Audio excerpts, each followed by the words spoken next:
जी हमेशा ये बात कहते हैं कि मीडिया के बगैर कोई प्रदेश या कोई क्षेत्र विकास नहीं कर सकता।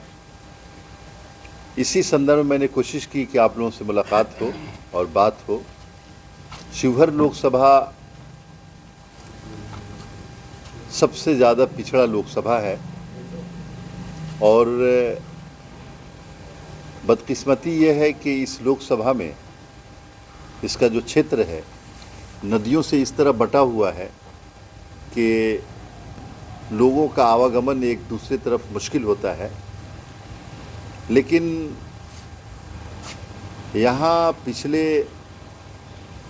15 वर्षों में भारत सरकार की तरफ से और जो यहाँ की चुनी हुई माननीय सदस्या हैं उनकी ओर से विकास के लिए कोई प्रयास नहीं किया गया। कोई कोशिश नहीं हुई कि शिवहर में भी कोई केंद्रीय कॉलेज या मेडिकल कॉलेज, हॉस्पिटल या सड़कें या रेलवे जो बहुत दिनों से पास है वो rail line Motihari Sheohar Sitamarhi, custom border area पड़ता है, कस्टम ऑफिसेस खुलना था वो भी नहीं खुला। तो बहुत सारी चीज़ें ऐसी है जो हो सकती थी लेकिन नज़रअंदाज किया गया शिवहर को। हमारे नेता श्री नीतीश कुमार जी ने कई बार ये बात कही है कि बिहार का जो सर्वे हुआ, गणना हुई और इकोनॉमिक सर्वे हुआ, उसमें ये कुछ बातें ऐसी आई हैं जिसके बाद हमारी सरकार ने मांग रखी है कि बिहार को विशेष राज्य का दर्जा दिया जाए। और बिहार की तरक्की के लिए ज़रूरी है कि विशेष राज्य का दर्जा मिले, लेकिन भाजपा की सरकार ने हमेशा बिहार को नज़रअंदाज किया और यहाँ की माननीय सांसद महोदया ने कभी कोई कोशिश नहीं की कि कोई सेंट्रल गवर्नमेंट की एक स्कीम शिवहर लोकसभा में आ जाए। न तो नौजवानों के लिए कोई ट्रेनिंग सेंटर खोला गया, न बुज़ुर्गों के लिए कोई अस्पताल खोला गया, न किसानों के लिए कोई मंडी लगाई गई और न ही महिलाओं के लिए, उद्यमी लोगों के लिए या बिजनेसमैन के लिए कोई इस तरह की कोशिश की गई कि सेंट्रल गवर्नमेंट यहाँ कोई काम करती। मैं सिर्फ ये कहने आया हूँ कि बिहार पूरा बिहार श्री नीतीश कुमार जी के साथ खड़ा है। शिवहर लोकसभा के लोग भी ये तय करें, बल्कि तय कर चुके हैं कि नीतीश कुमार के साथ खड़े रहेंगे और 2024 के बाद शिवहर को देश में एक नए नाम और नए आयाम के साथ जाना जाएगा। सॉरी, बस इतनी ही बात मुझे कहनी थी। बाकी आप लोगों का अगर कोई सवाल हो तो ले सकते हैं। इस बार चेंज होंगे या वही रहेंगे? नहीं, ये तो किसके बारे में पूछने पड़ते हैं। नहीं, महागठबंधन में अभी प्रत्याशी तय नहीं हुआ है कौन होंगे, लेकिन जो भी होंगे वो नीतीश कुमार के होंगे। और इस बार इलेक्शन बिहार के 13 करोड़ लोगों को नीतीश कुमार के साथ खड़ा होना है। ये मुझे लगता है कि एक महीने में तय हो जाएगा कि जनता दल यूनाइटेड ये सीट लड़ेगी, राष्ट्रीय जनता दल लड़ेगी, कांग्रेस लड़ेगी या लेफ्ट लड़ेगा। और उसके बाद जो भी कैंडिडेट आए, हम शिवहर लोकसभा के लोगों से ये अपील करेंगे कि बिहारी अस्मिता की बात है, शिवहर के विकास की बात है और आपके आने वाले नई नस्ल की बात है। नीतीश कुमार जी के कैंडिडेट को सब लोग मजबूती के साथ खड़े होकर के दिखाना। रमा देवी जी अब 3 बार से सांसद हैं और हमेशा से इस शिवहर लोकसभा के लिए विकास की ताल ठोकते रहे, लेकिन आप कई सारे आरोप लगा रहे हैं किसानों के लिए मंडी, रेल लाइन और सड़क जैसी स्थिति है, लेकिन वो तो विकास की ताल ठोकती है और आप आरोप लगा रहे हैं, क्या कहेंगे? नहीं, देखिए, दावा करें और लेकिन ज़मीन पे जो सच्चाई है वो सब लोग देख रहे हैं। शिवहर के लोग देख रहे हैं कि क्या किया है भाजपा की माननीय सांसद महोदया ने और दावा करने से क्या होता है? आपने कुछ किया तो बताएं उसको। क्या एक पुल बनवा दिया?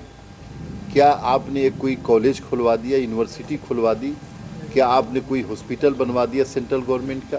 क्या आपने कोई ट्रेनिंग सेंटर खुलवा दिया? तो बता दें, वो तो ज़मीन पे होगा ना। देखिए, वोट हम शिवहर वाले ने भरोसा किया आपके ऊपर, लेकिन उसके बदले में आपने हमें क्या दिया है ये बताना पड़ेगा। लेकिन फिर भी 3 बार से सांसद रह रही है, आखिर क्यों लोग यहाँ क्यों समर्थन कर देते हैं जब विकास नहीं हो रहा है शिवहर संसदीय क्षेत्र में? तो देखिए, हमारे शिवहर लोकसभा के लोग बहुत अच्छे हैं और उन्होंने 1 बार 2 बार 3 बार भरोसा किया, इसके बावजूद उन्होंने काम नहीं किया, तो उसका बदला अब लोग उनसे लेंगे, उनसे जवाब पूछेंगे। इस बार अगर वो कैंडिडेट भाजपा की बन के आती हैं तो उनको शिवहर के लोगों को जवाब देना पड़ेगा कि पिछले 15 वर्षों में आपने क्या किया। गलती लोगों की नहीं होती कि आप पे भरोसा करते हैं, गलती आपकी है कि आपने भरोसा को तोड़ दिया।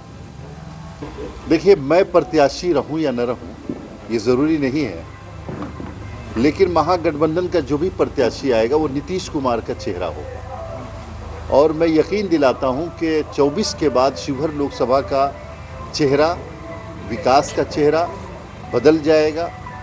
हम यहाँ बुज़ुर्गों के लिए शेल्टर भी खोलेंगे, नर्सिंग होम भी खोलेंगे, नौजवानों के लिए ट्रेनिंग सेंटर भी खोलेंगे। हम बरगिनिया और घोड़ा सहान में कस्टम ऑफिस भी बड़े पैमाने पर खुलवाएंगे।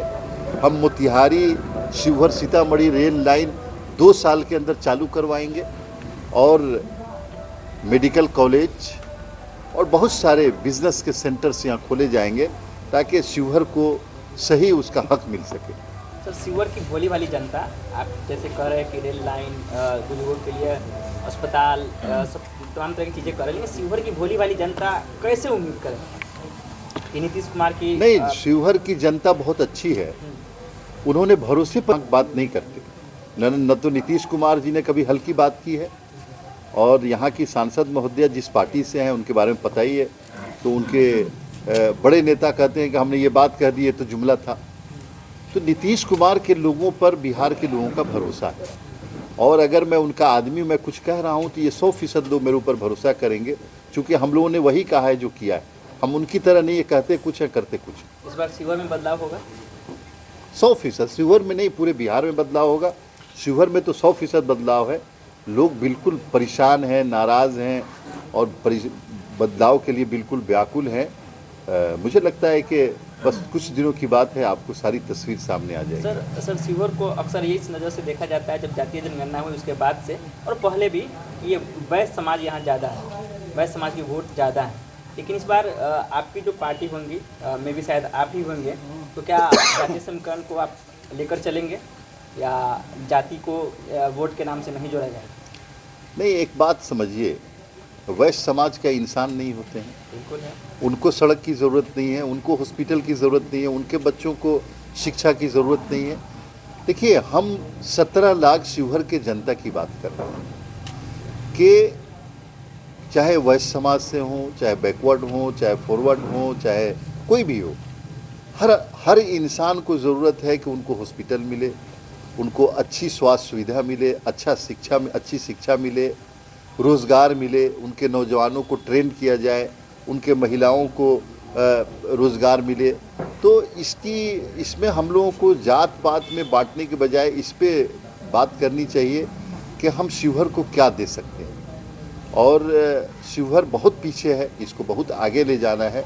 तो हम लोग 2024 में शिवहर वाले इन सब चीज़ों से ऊपर उठ करके अपने भविष्य के लिए वोट करेंगे और नीतीश कुमार के कैंडिडेट को। शिवहर लोकसभा में कई ऐसे क्षेत्र हैं जो सीमावर्ती इलाके हैं, नेपाल से सटा हुआ इलाका है और वहाँ के जो व्यापारी वर्ग है काफ़ी परेशान है, उसको लेकर क्या रोड मैप रहेगा?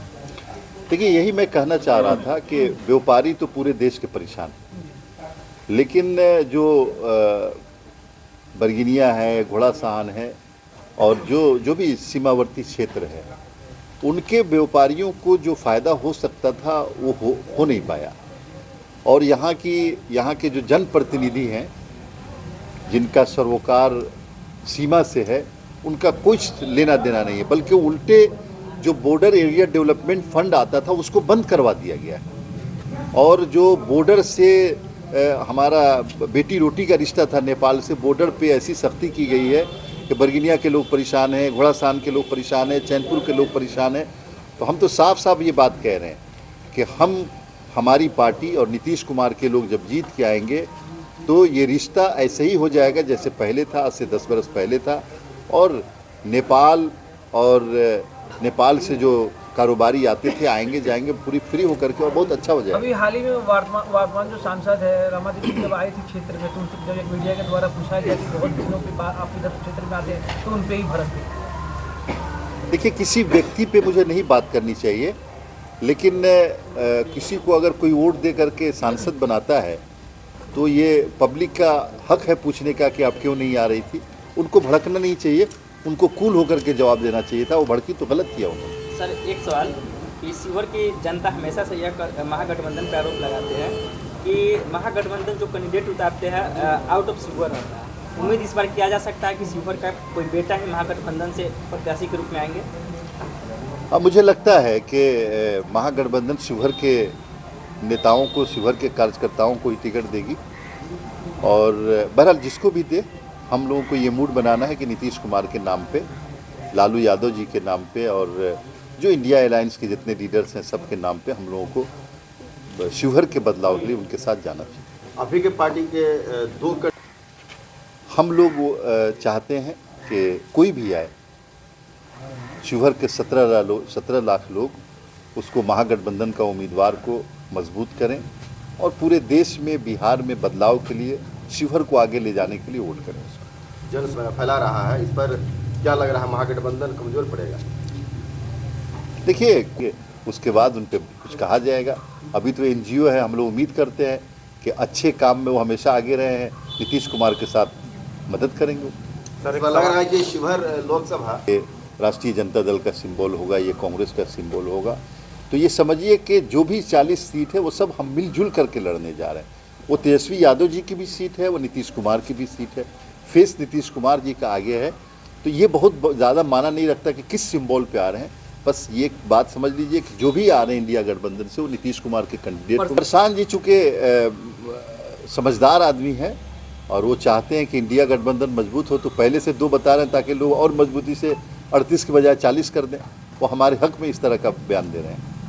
अच्छा सर, एक शिवहर लोकसभा से एक सवाल है। अदौड़ी और खोड़ी पाकड़ पुल पर जो बहुप्रतीक्षित मांग रही है वहाँ के लोगों की, और माननीय सांसद महोदया ने भी कई बार कहा कि हम उनसे बनवाएंगे, लेकिन उसके तरफ अभी तक कोई पहल नहीं हुई है और काफ़ी लोग परेशान रहते हैं। लोगों के खेत उस तरफ हैं, नदी में जब पानी आ जाता है तो लोग उधर जा नहीं पाते, कई हादसे।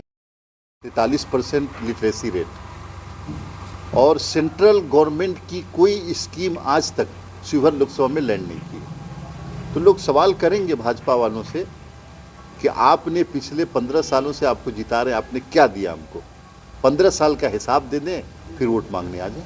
MLC साहब, एक आखिरी सवाल ये होगा मेरी तरफ से, STV न्यूज़ का ये सवाल है कि जातिवाद, विकास के नाम पर वोट होते होते जातिवाद पर लोग वोट कर देते हैं आखिर में, फिर इसके लिए क्या संदेश देना चाहेंगे?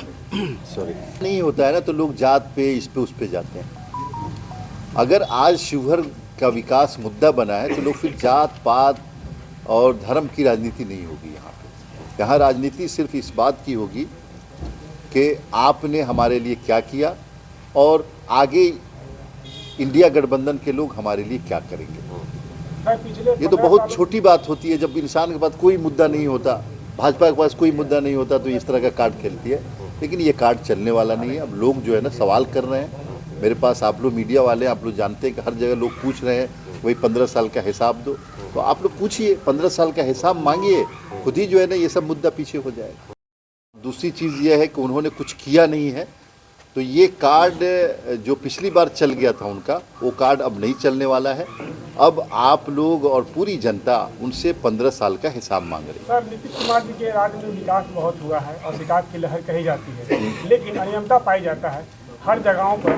नीतीश कुमार जी का जो विकास होता है ग्रामीण क्षेत्र में होता है, नगर में होता है, अधिकारी द्वारा उससे जांच नहीं किया जाता और कहने के बाद भी मीडिया कर्मी चिल्लाते रहते हैं, लेकिन अधिकारी अपने कुर्सी से नहीं उठते। आखिर वजह क्या है? 30% का मामला बताया जाता है, तो आखिर क्या वजह है सर? 30% का मामला जो है कोई लेखा जोखा नहीं होता, इस बारे में खुलासा करेंगे? देखिए, संपादकीय करना बहुत आसान है कि 30% चल रहा है, 25% चल रहा है। और नहीं लोगों को भरोसा दिलाने में, लोगों के साथ खड़े होने में यकीन रखती है, तो वो तो नहीं करा पाएंगी। लेकिन मैं आप लोगों को यकीन दिलाता हूँ कि उस घाट पे पुल बनवाएंगे हम लोग, और नीतीश कुमार जी जल्द ही उसका ऐलान करेंगे। तो मैं 24 घंटे में उसको सस्पेंड कराता हूँ। सर ढाका के पकड़ी दयाल के संदर्भ में कही जा रही थी, पिछली बार माननीय मुख्यमंत्री ने इसके बारे में आदेश दिया था कि जितनी छोटी नहरें हैं और पईन हैं उन सबको नए सिरे से तैयार किया जाए, और एक बजट दिया गया यहाँ